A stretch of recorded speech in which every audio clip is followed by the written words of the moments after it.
और वो एक अजीबो गरीब जानवर में बदल गया। प्रोफेसर हान ने तुरंत बड को बुलाकर नूरी को काबू करने को कहा, वरना अगर प्रिंसिपल को इस बात की खबर मिली तो बहुत बुरा होगा। खैर बाद में लंच टाइम के दौरान जब सभी बच्चे कैफेटेरिया में थे तो नूरी ने अपने साथियों को बताया कि उसने उस बिल्ली की हर बारीकी की तस्वीर बना ली है और अब बस उसे अपना शरीर बदलने की प्रैक्टिस करनी होगी। उधर रायना ने जब नौरी को देखा तो वो नौरी से मिलने गई, लेकिन मिस आगन ने उसे रास्ते में ही रोक लिया क्योंकि एक ग्रुप के बच्चे दूसरे ग्रुप के बच्चों से घुल मिल नहीं सकते थे। फिर अगली क्लास में फिलिप ने अपनी शक्तियों से पॉपकॉर्न बना दिए तो प्रोफेसर बहुत खुश हुई और उन्होंने फिलिप को क्लास के सबसे बेहतरीन बच्चे के तौर पर चुन लिया। बाद में रायना कॉरिडोर से दूसरी क्लास में जा रही थी तो अचानक चंद्रा उसके पास आई और उसकी जादुई शक्तियों की काफी तारीफ की। जाने से पहले चंद्रा ने उससे कहा कि अगर तुम अपनी शक्तियों को और बेहतर करना चाहती हो तो मैं तुम्हारी मदद कर सकती हूँ। बाद में हम देखते हैं कि रायना अपनी क्लास की सबसे बेहतरीन जादूगरनी बनने के लिए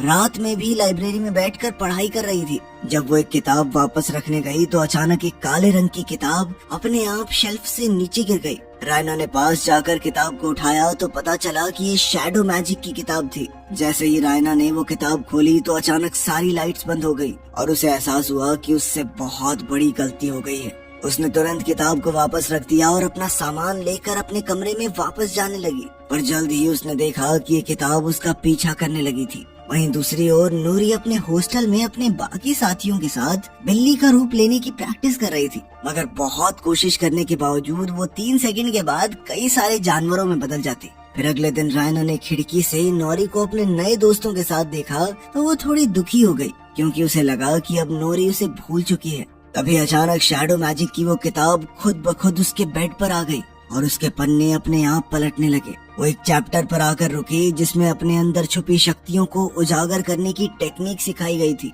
जब रायना ने ये चैप्टर पढ़ना शुरू किया तो अचानक उसके चारों तरफ एक काला बादल मंडराने लगा और तुरंत उसके शरीर में घुस गया। फिर कुछ घंटों बाद सभी नए बच्चे एक हॉल में इकट्ठा हुए। वो सब हर क्लास के 2 सबसे बेहतरीन बच्चों के बीच होने वाले मुकाबले को देखने आए थे। सबसे पहले फ्लेयर्स की बारी थी जिसमें फिलिप और रायना आमने सामने थे। फिलिप को यकीन था कि वो बड़ी आसानी से मुकाबला जीत जाएगा, मगर रायना ने समय से पहले ही कौन से पॉपकॉर्न बना दिए। फिर प्रोफेसर आर्गन ने पॉपकॉर्न खाए तो वो बेहद खुश हुई क्योंकि वो एकदम परफेक्ट थे।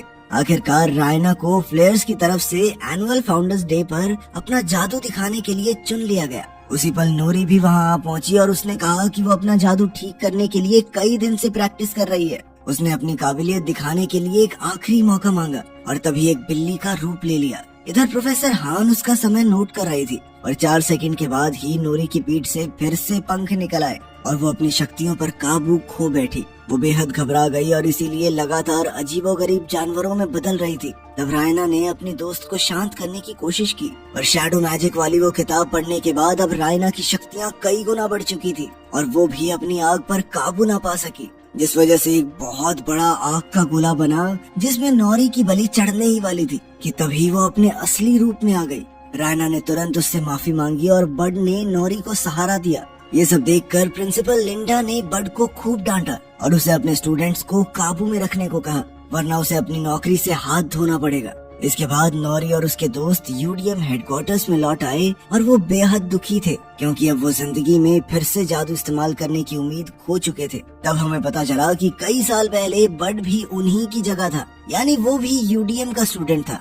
उसे इन बच्चों के लिए बुरा लग रहा था तो उसने सबको जंगल में इकट्ठा किया और कहा कि वो वैसे भी इस नौकरी से खुश नहीं है। अब वो यूडीएम के बच्चों के सपने टूटते हुए देखकर थक चुका था, इसलिए उसने इन बच्चों को अपनी खास काबिलियत को अपनाकर उसका सही से इस्तेमाल करने की ट्रेनिंग देने का फैसला किया। फिर बड अचानक से गाने लगा और उसकी भाषा समझकर जंगल के कई जानवर उसके पास आ गए। तब ये खुलासा होता है कि बड भी फजी कैटेगरी का यूडीएम स्टूडेंट था। ये देखकर सभी बच्चों को एहसास हुआ कि वो अकेले नहीं है। बट बाकियों की तरह बोलकर नहीं बल्कि गाना गाकर जानवरों से बातें करता था। असल में वो छुप छुप कर अपने जादू की प्रैक्टिस करता था ताकि वो उसे भूल ना जाए। अब उसने चारों बच्चों को कल सुबह अपने जादू की ट्रेनिंग देने का वादा किया।